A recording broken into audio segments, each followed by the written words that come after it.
So what is gross estate?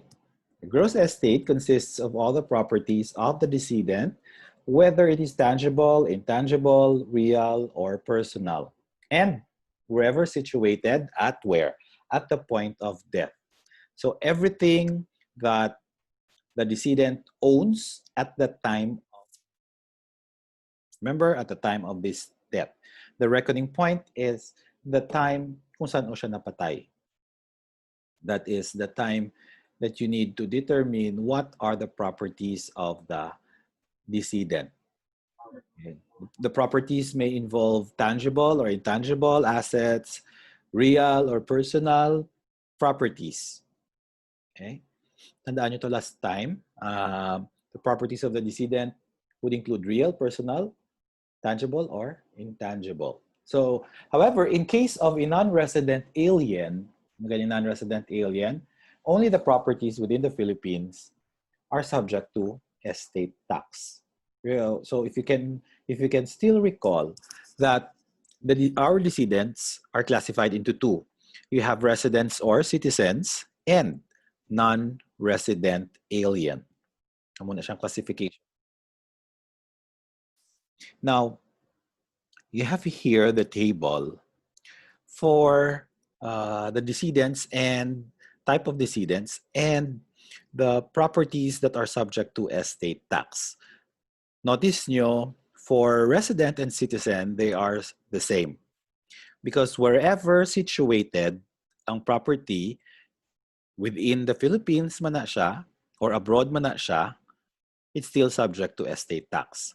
Whether it is a real property, whether it is a personal property, whether it is a tangible personal property or an intangible personal property, all of them are subject to estate tax. But with regard to non-resident alien, if you can notice here, only the property within the Philippines are subject to estate tax. Okay? And further, in case that the personal property is an intangible property or classified as an intangible property, it is subject to reciprocity.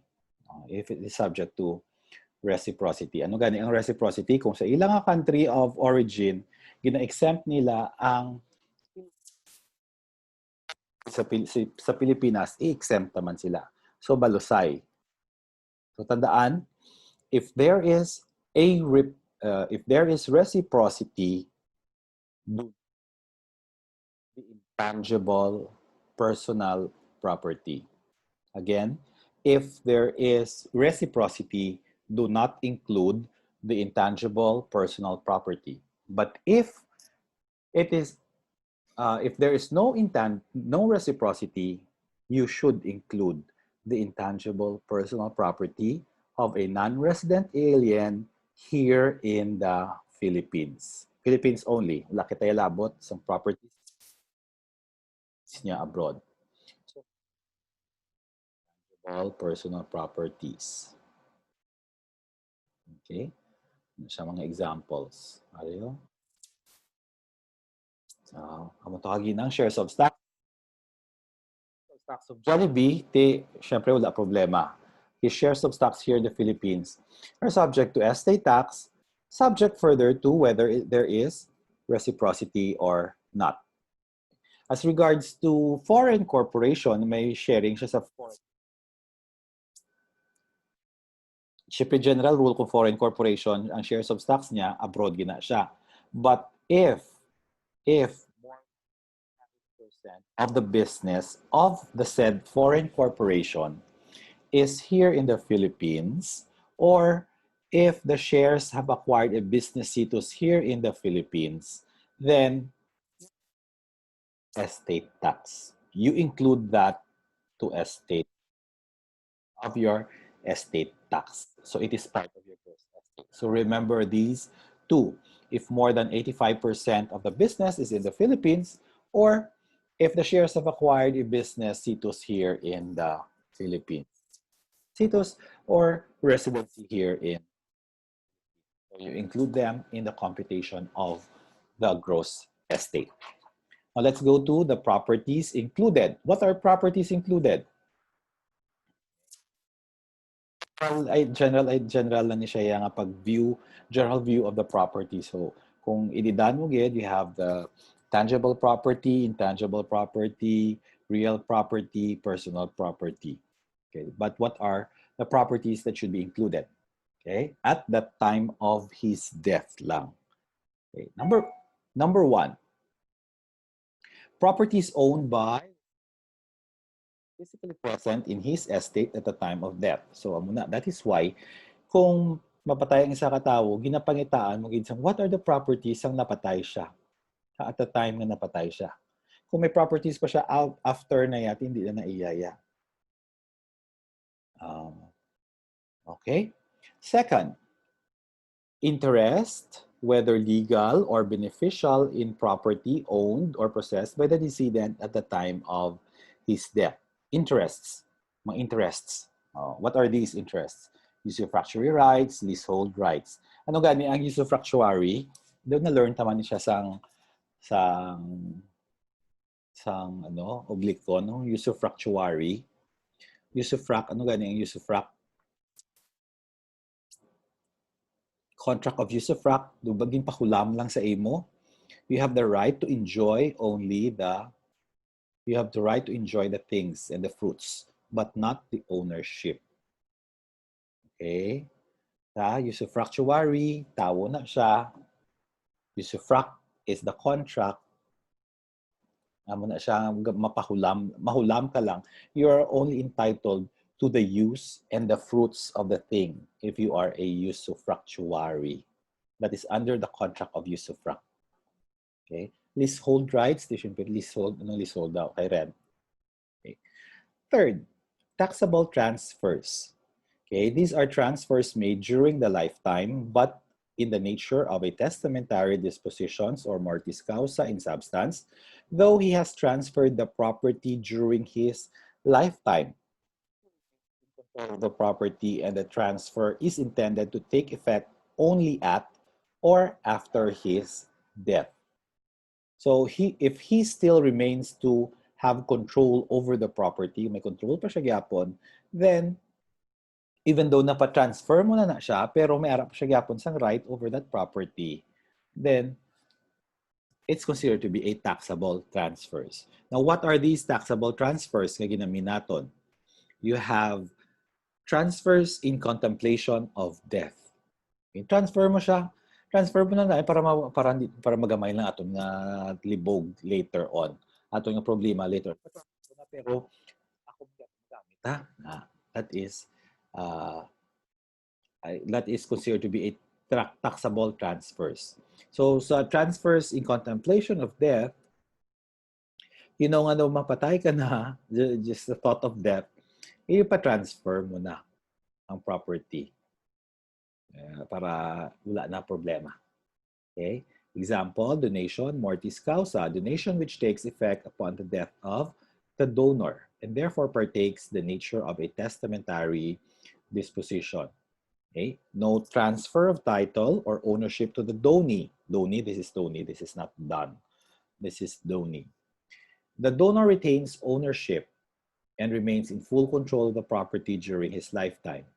And the transfer is revocable by the donor's lifetime, and the transfer is void if the donee dies first. This is donee. Sorry again for that. Second, another taxable transfer is a revocable transfer. So what do you mean revocable? Ano kung revocable? At any time, pwede mo mabawi. That is revocable. So if ipa-transfer mo siya but with a condition na pwede mo siya at any time ma-revoke, then it is a revocable transfer. Okay, that is revocable transfer. Okay. Third, transfer with retention or reservation of certain rights over the income or enjoyment of the property transferred. So, amo ni siya ang kalabanan nga ipa-transfer ta na nadaan ang titulo pero kita pagyapon ma-enjoy para karon may ang renta sang building sa aton pagyapon makadto.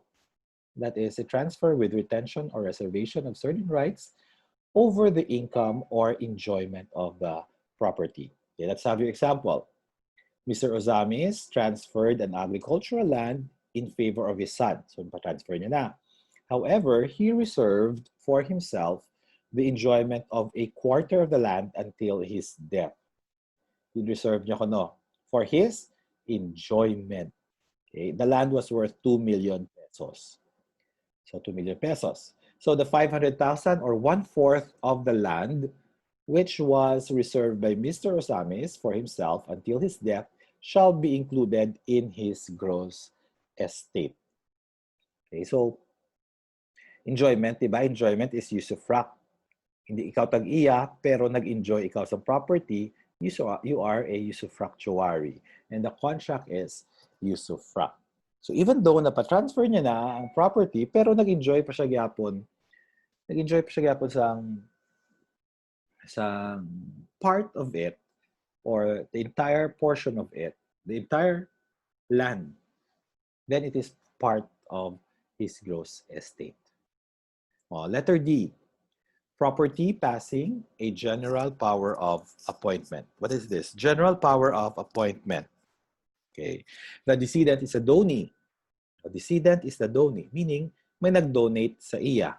Okay, correct? If the decedent is the donee, meaning gintagaan siya kag napatay siya. Mana siya. Okay? Next, the appointed property comes from the donor of the power with a general power of appointment for the donee.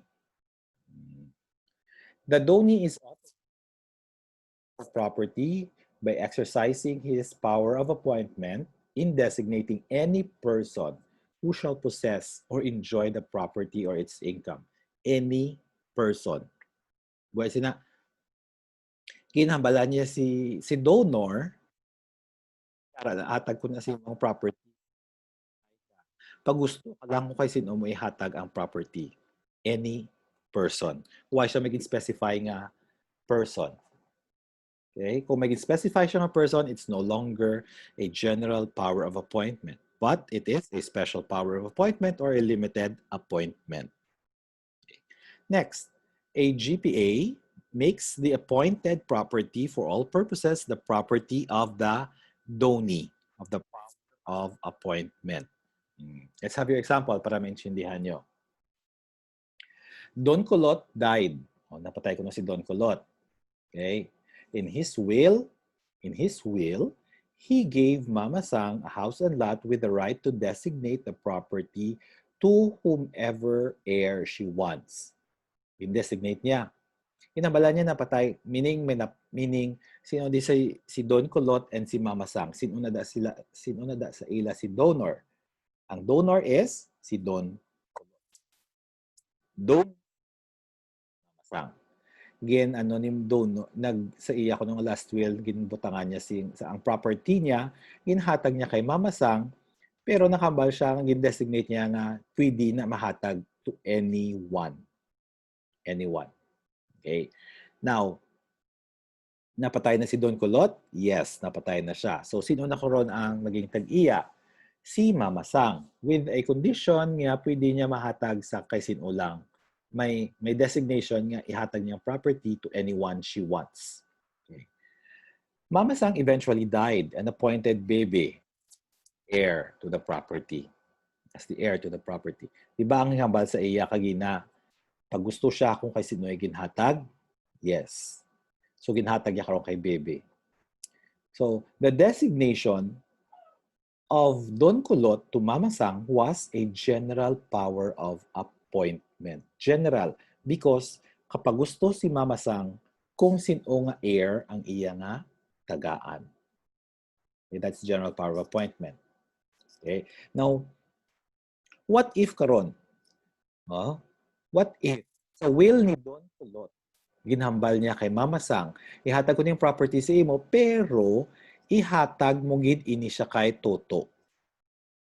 Okay, ihatag mo gini siya kay Toto. Napatay karon si Don Colot kasi nung mga kantong property kay Mama Sang. Ang designation sa will, ang klase ng designation sa will? Is it a general power of appointment or a special or limited power of appointment? It is considered a limited or special power of appointment because it was specifically designated para kay Toto ang property. So, what will happen? Napatay karon si Mama Sang. Question. Sa napatay si Mama Sang, are you going to include the property sa estate, sa gross estate ni Mama Sang? Yes or no? What do you think? No, sir. Grabe, kabig ba? No, because it is a special power of appointment. Para ginpabantayan, ginpabantayan niya, gintugyan niya lang ang property, ang house and lot kay Mama Sang para kay Toto. Ang intention ni Don Kulot was to give the property to Toto.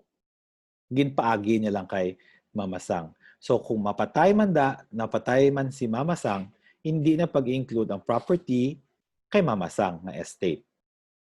Okay? Kay ma-exempt na siya. But in our case here, if it is a general power of appointment, then siya kung sino it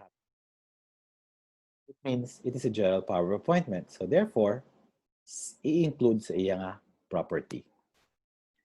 Okay? Another one. Transfer for insufficient consideration. I-transfer mo parang brato-brato, gina katama, i-transfer. No. Baligya mo da siya para sa brato-brato nga presyo. Is it considered to be included as part of the gross estate? Okay. In all taxable transfers above, if the transfer is a bona fide sale for adequate and full consideration in money or money's worth, no value of the property transfer shall be included in the gross estate. Kung no pag-i-include sa gross estate, kung ang transfer is a bona fide sale for adequate and full consideration or money's worth. If it is a bona fide sale nga adequate o baya, tsakto na ginaya nga sale baligyanay, tuod ginaya nga baligyanay namon niya, wala na iya sa ano mo na kay amo namon niya selling price. Tuod ginaya sa amon niya. Okay. Then, hindi mo siya pag-include sa gross estate. Okay? But, if the transfer is not a bona fide sale for an adequate or full consideration in money or money's worth, there shall be included the gross estate, the what? The excess of the fair market value of the property at the time of death over the value of the consideration received by the decedent. Gross estate. Another thing ang included sa gross estate, proceeds of life insurance. The proceeds of life insurance taken out by the decedent upon his own life shall be included in the gross estate when his estate, his executor or administrator is the beneficiary. Include ko no. Include na siya sa iyang gross estate ang proceeds of life insurance. Whether or not the beneficiary is revocable. Okay. Second, or if the beneficiary is any person but the decedent retains the power to revoke the designation.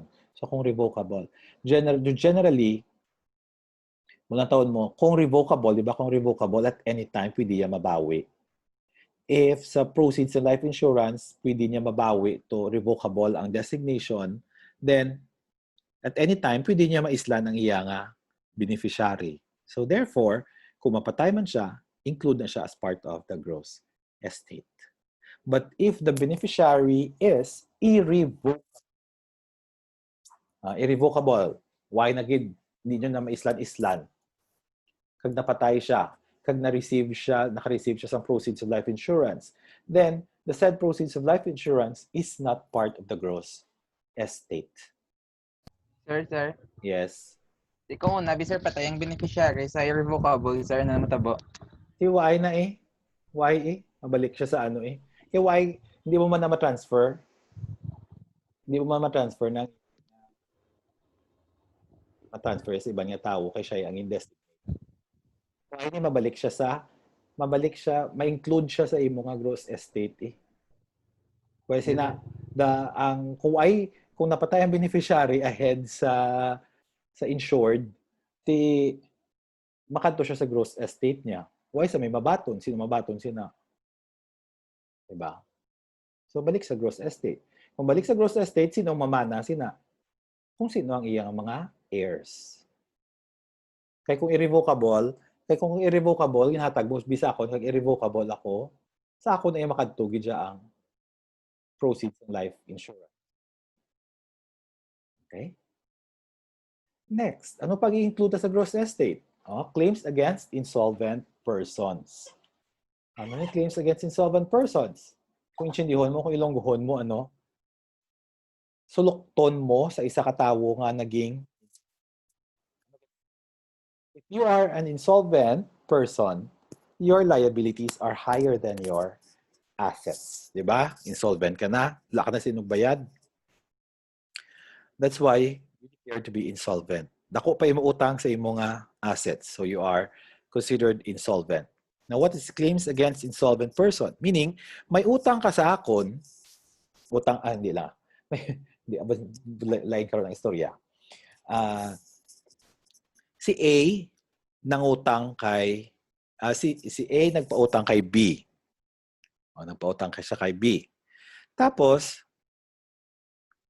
si B karon nagiging declared as insolvent.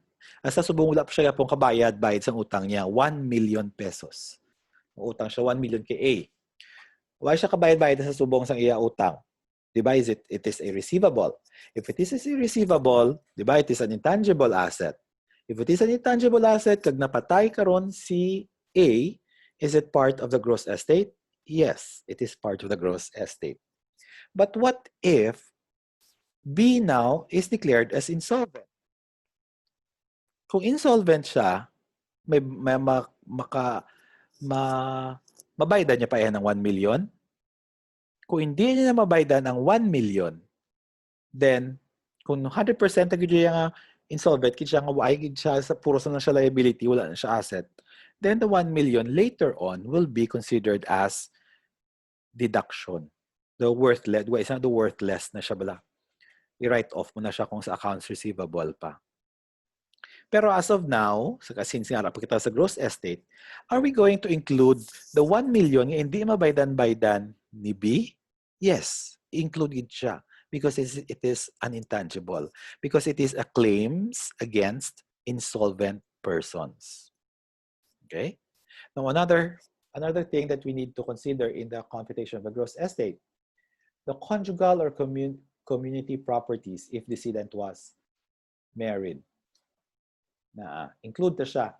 The decedent's gross estate will include both his exclusive properties and the conjugal or community's properties of his marriage. So, kung married ka, tanan mo na nga properties include as part of the gross estate. Kung married ka, ang imong mga properties i-include sa computation ng gross estate. So, those are the things nga include naton sa gross estate. Okay? Okay. So, ano mo ito kagina sa review? You have properties owned by the decedent, physically present at the time of death, all the interests, taxable transfers like transfers in contemplation of death, revocable transfers, transfer with retention or reservation of certain rights, property passing under general power of appointment, transfer for insufficient consideration, proceeds of life insurance, especially true if the designation is revocable. But if it is revocable, do not include that. Claims against insolvent persons and the conjugal or community properties if the decedent was married. So those are the things we need to include in the computation of your gross estate. Next. However, there are what we call exempt transfers, meaning hindi mo siya pag-i-include sa pag-compute sa gross estate. Kaya exempted na siya. Hindi mo siya pag-i-include. Ang ginatoya gin-discuss tayo, ano ang i-include ta sa gross estate. This time, ano ang hindi ta pag-i-include sa limitations ng gross estate. Okay? You have there number 1, merger of the usufruct in the owner of the naked title. Number 2, transmission or delivery of the inheritance or legacy by the fiduciary heir or legatee to the fideikommissary. Number 3, transmission from the first heir, legatee or donee, in favor of another beneficiary in accordance with the desire of the predecessor. And number 4, proceeds of irrevocable life insurance policy payable to the beneficiary, either the estate, executor, or administrator. 5th, properties held in trust by the decedent, properties of the surviving spouse, transfer by way of bona fide sales. So, kung basahon mo ni sila ka na 1 to 7, may idea ka nagawa kay may connect siya sa previous na gintunan kagina ang ano ang include sa aton nga gross estate. Karon, ano ang hindi ta pag-i-include? Because some of the things that we discussed sa kagina sa babaw, ano include ta? Na-include ta to ang iban nga exceptions. Okay? So let's start with number 1, merger of the usufruct in the owner of the naked title. Oh, sabi pag-intindi nyo, ilungguhan nyo bala. Merger, nag-merger of the usufruct in the owner of the naked title. What do you mean by usufruct, gani? Usufruct is your right to enjoy the fruits of the thing. The use and the fruits of the thing. Enjoy ka lang, ikaw tag-iya, hindi. Kung ikaw ang tag-iya, then you're considered there is title. Ikaw ang may titulo, ikaw ang owner sa naked title. Ikaw ang nag-enjoy, hindi ikaw ang tag-iya. Nag-enjoy ka lang. So what do you call yourself there? You only call yourself as a usufructuary under the contract of usufruct. So ano ko no? The merger of the usufruct, the owner of the naked title. So, nagiging isa when 2 becomes 1, di ba? When 2 naging 1. So, there is now a usufruct and there is now the owner of the naked title. Okay? Ang guway sina, isa ka lote, may tag-iya, pero ang tag-iya, wala nag-enjoy sang use, kag sang fruits. Iban nga tao ang naga-enjoy. How do you relate that to the gross estate? Let's have your example. Mr. A died in June 2011. In his will, he devised an agricultural land to be. Mr. A, here is Mr. A, died in June 2011. Sa will niya ko, no, he devised an agricultural land to be, RCB. Who shall use the property over 10 years and thereafter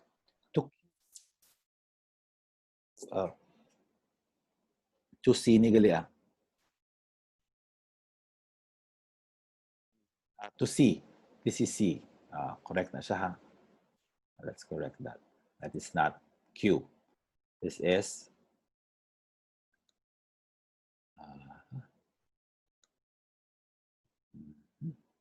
C.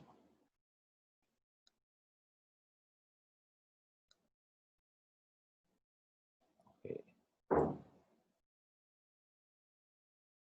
This is C. Okay.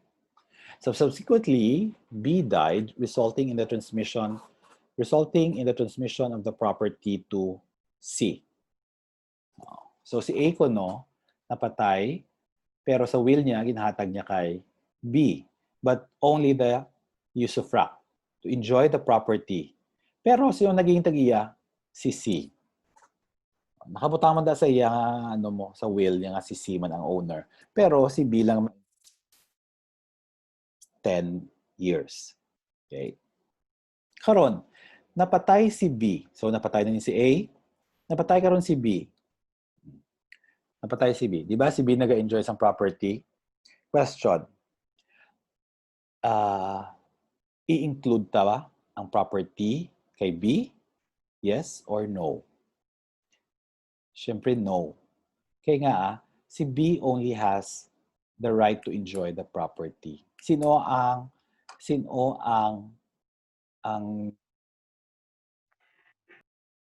si C, ang registered owner. So pagkapatay ni B, nag-merge karon ang usufruct kag ang owner of the naked title. So si C na karon ang ma-enjoy sang property. Si C na ma-enjoy. So there's now a merger of the usufruct of the usufruct.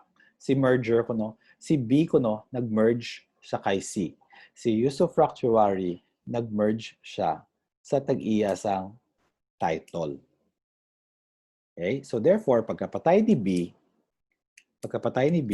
hindi pag-i-include sa iya nga gross estate.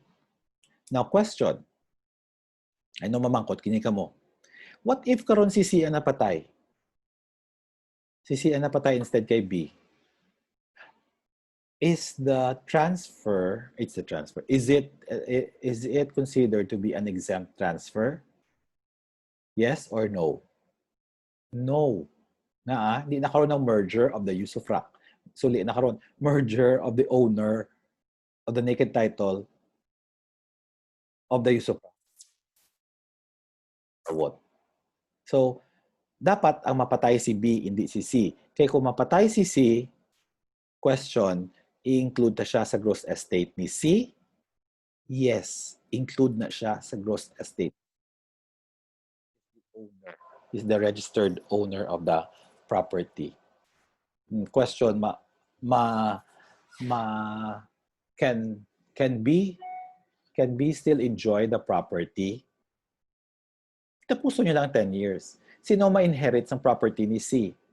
Kung sino man daya ang iyang mga bata, siya ang ma-inherit sa property ni. Okay? So dapat ang usufructuary ang mapatay, hindi ang owner of the naked title para ma-exempt siya sa estate. Okay?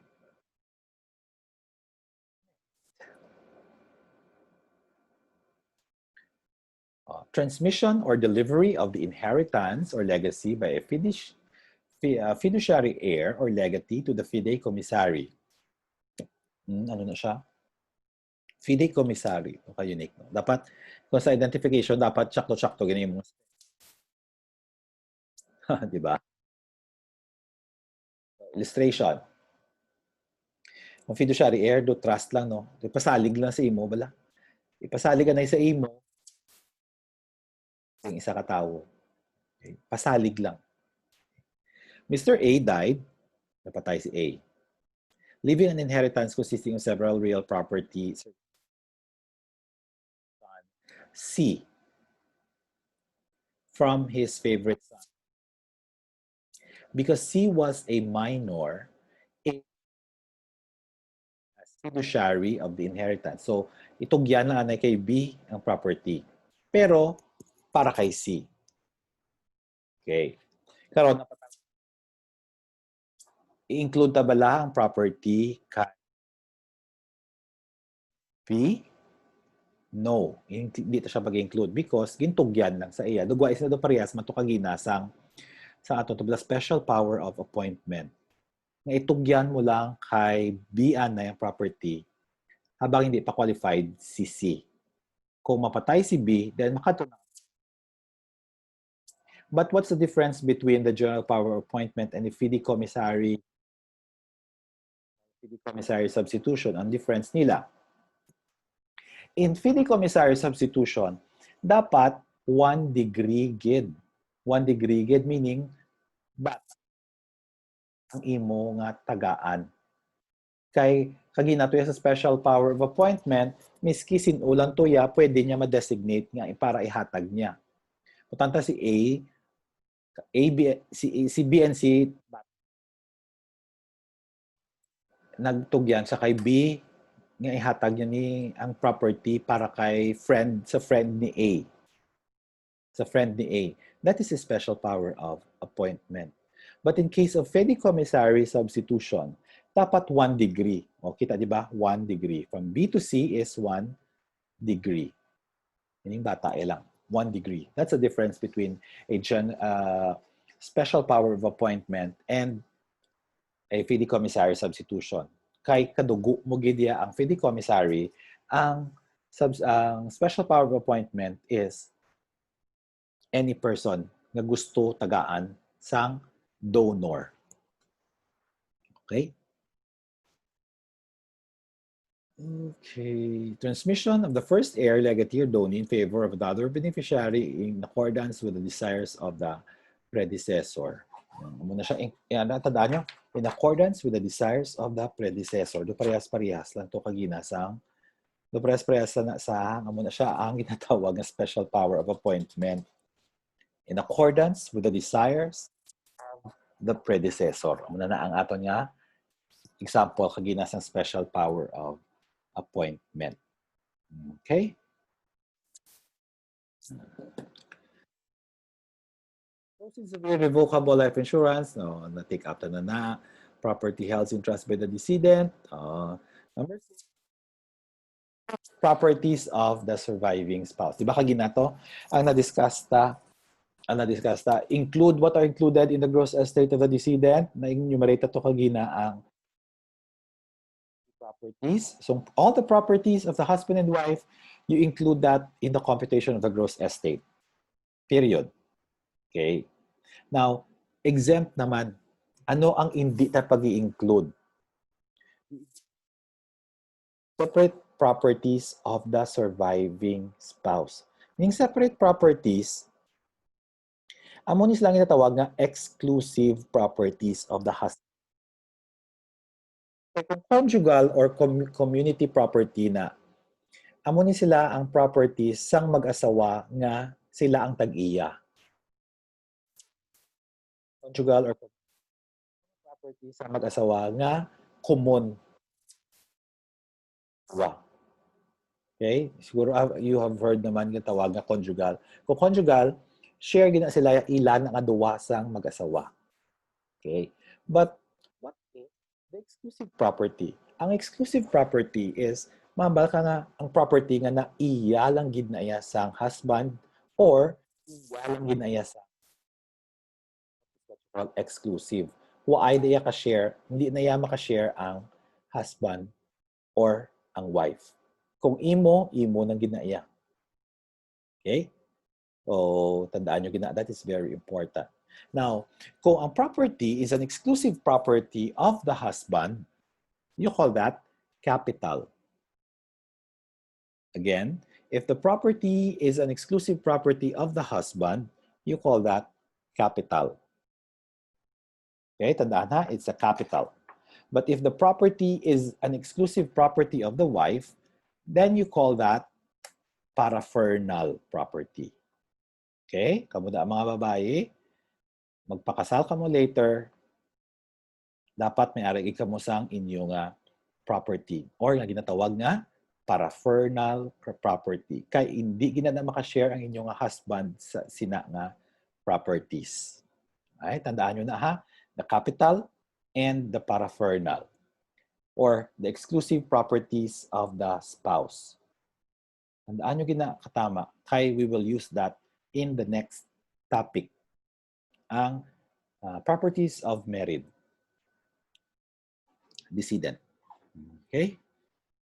Kaya wala na iya gina-include ya sa computations ng gross estate ang exclusive properties ng spouse, sang piyak na spouse or sang surviving spouse. Ang gina-include lang ang exclusive property sang napatay kag ang conjugal properties ninyo. Pero later on, syempre, ang tunga sang conjugal, ibuhin man. Okay? Then, last is transfers by way of bona fide sale. Sa mo ito kaginang istorya, di ba? Transfers for insufficient consideration. Excluded na siya kung if it is a bona fide sale. Totoo, ginaya nga sale niya. Wala na iya wala nyo inayagin joke-joke or wala nyo inayagin device nga magiging illegal para lang maka-escape from payment of taxes. Okay, so you also have there the other exemptions from the estate tax. You have there the list. Browse nyo lang. Okay. Now, how do you value the gross estate? No. Anong pag-value to sa gross estate? Diba? Valuation ta at the time of death. Values of property at the time of death. So if it is a usufruct, use or habitation, then it's the value based on the probable life of the beneficiary. If it is a real property, fair market value, which is the higher of zonal value or assessor's value. If it is a personal property, you have there the list.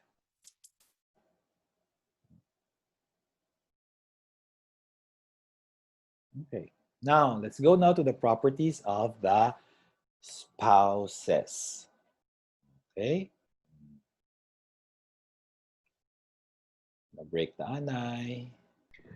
Okay, let's go now to the properties of the spouses. Okay. If you are married and you die, diba?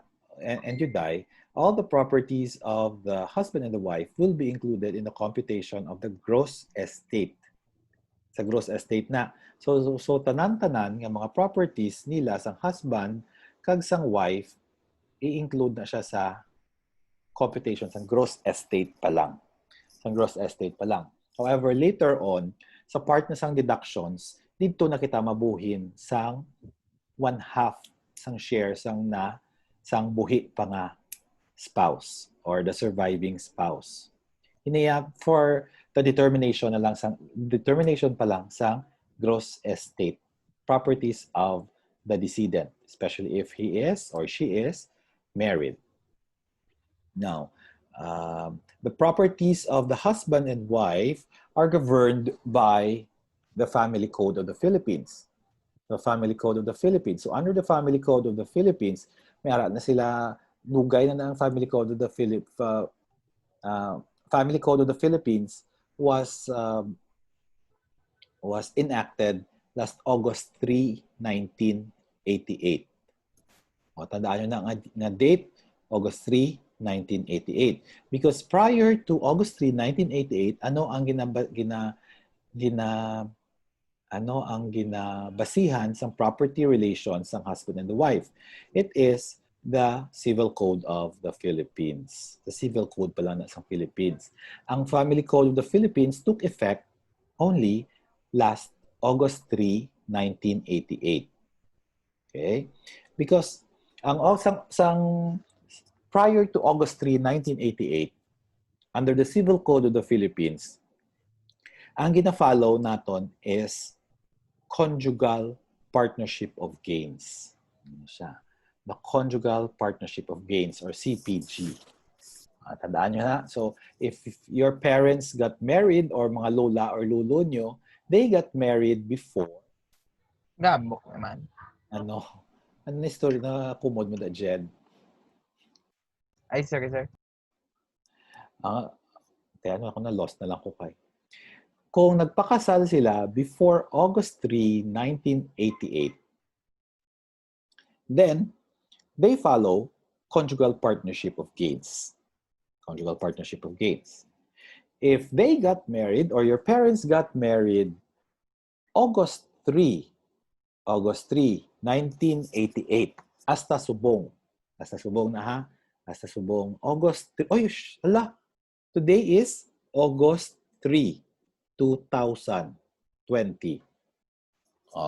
So, kung 1988, pila na ka-years?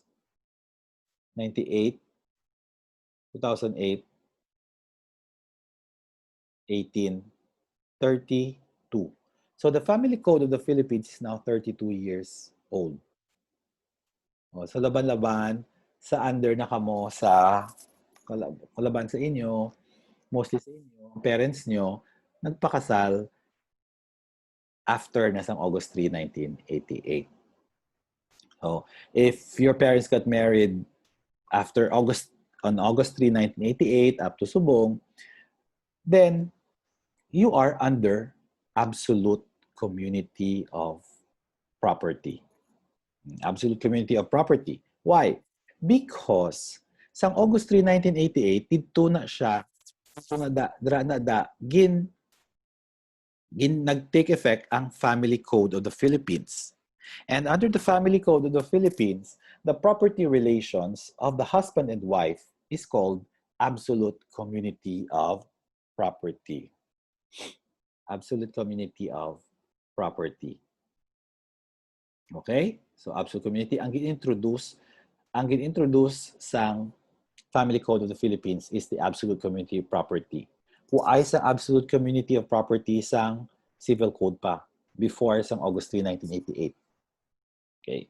And also, may separation of property. Yung separation of property na naiyati imu-imu akon-akon. Okay, we will discuss this. Okay, one by one. Pero ano na siya, brief na lang din siya. Okay? Ano na siya? General rule. Tandaan nyo na ha. Under the absolute community of property, or imagine lang sa parents nyo nga time subong. Under the absolute community property, tandaan nyo, this is very important. What is yours is mine. What is mine is yours. Okay? What is mine is yours. What is yours is mine. That is absolute community of property. What is yours is mine. What is mine is yours.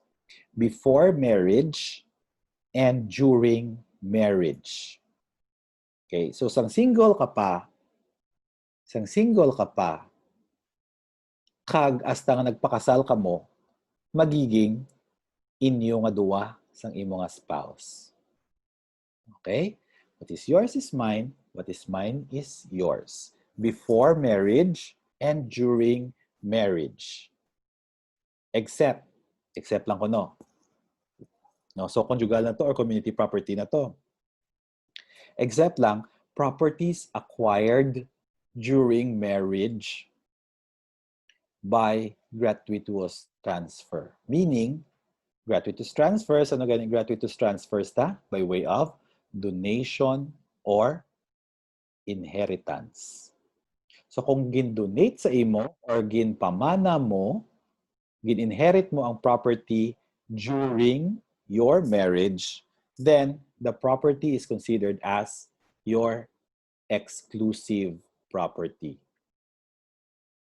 Okay? What is yours is mine, what is mine is yours before and during marriage, except lang, if the property was acquired by way of a donation or inheritance during marriage, then the property is considered to be exclusive property. Okay? Okay. Now, how about this conjugal partnership of gains? Sa mga lulo nyo na. Before, ano ganyan ang date? August 3, 1988. Under the conjugal partnership of gains, what is mine is mine, what is yours before marriage. So, sang single ka pa, sang single pa ko, ang imo nga property is considered to be your exclusive property. Okay. What is mine is mine, what is yours before marriage. All properties acquired during marriage are ours. Tanan nga properties nga ginbakal naton sang nagpakasal na kita, magiging conjugal properties. Except again, properties acquired during marriage by way of inheritance, by way of donation or inheritance will be considered to be exclusive. So, sa duwa kasi ni, absolute community kag conjugal partnership of gains, anong na-notice nyo nga pareha sila? All properties acquired during marriage are considered to be exclusive. All properties acquired, again. All properties acquired by way of inheritance or by way of donation are considered exclusive. All properties acquired during marriage by way of inheritance, ginpamana mo, or by way of donation are considered to be exclusive. Okay? Now, what is this separation of property? Separation of property, aral na siya sa family code nga nakabutang, naka-default. O man na siya, ang duwangan ni, ang subong nga naka-default kung magpakasal ka, absolute community. Sa time nga to, wala pa sa family code, ang naka-default is conjugal partnership of gains. But, may ara kitang ginatawag na prenuptial agreement or marriage settlement. Ano na siya? Siyempre, it's called prenuptial. It's because antes ka mo nagpakasal, nag-agrihanay anay kamo kung ano nga property arrangement ang gamiton ta. This is especially true sa mga manggaranon. Nga kung damo kamo properties, di ba? Kung manggaranon ka tapos ang partner mo is not so manggaranon, mambal ka mo ti sige base para makanto na kay sa iya ang property. Ano tabo kay Chris Aquino kung kay James Yap. Di ba? Granon si Chris, si James, hindi. Karon nagpakasal sila. Was there a prenuptial agreement? Wala sang prenuptial agreement. So ano tabo? Naging manggaranon si James. Okay? So kung prenuptial, before ka magpakasal, you agree kung ano ang gamiton nyo nga property regime. Whether it is an absolute community or conjugal partnership of gains or dito na masulod ang inyo nga separation of property. Complete separation of property. Ano ang gusto nyo matabo sa inyong property arrangement? Dira nyo butang sa prenuptial agreement or marriage settlement. Or pwede man i-mix nyo ang, depende, because it is a contract mo. So pag gusto ka mo ya. But as long as the marriage settlement or prenuptial agreement was signed and registered before you got married. Okay? Okay. Ano nagali oh? What is CPG? Conjugal partnership of gains. Ano nagali conjugal partnership of gains sang before August 8. What is yours is yours. What is mine before marriage. All properties acquired during marriage are ours, except properties acquired during marriage by gratuitous title, by inheritance or donation. Okay? Same man sa wife. Before, magiging exclusive. If the property acquired with the exclusive money of the husband, then it is exclusive. Same goes with the wife. The property designated as an exclusive in the marriage settlement, same with the wife. It's an exclusive property. And for conjugality, tanan-tanan na yan. Catch all na siya yan. Okay. How about for the absolute community of property? Okay. What is yours is mine, what is mine is yours. Except properties acquired during marriage by way of inheritance or donation. Walang ginaang exception. Unless the donor or the state or expressly provides the property shall form part of the community property. Okay? What else are exclusive? Fruits of an exclusive property, properties for personal use of the husband except jewelry. So meaning jewelry is a conjugal property. How about ang mga lingerie ng babae? Ano na? Is it conjugal? Makishare ang husband sa bra kag panties ang wife. And syempre, it's an exclusive property of the husband. Personal use. Of the wife. Okay. Now we're done. Okay.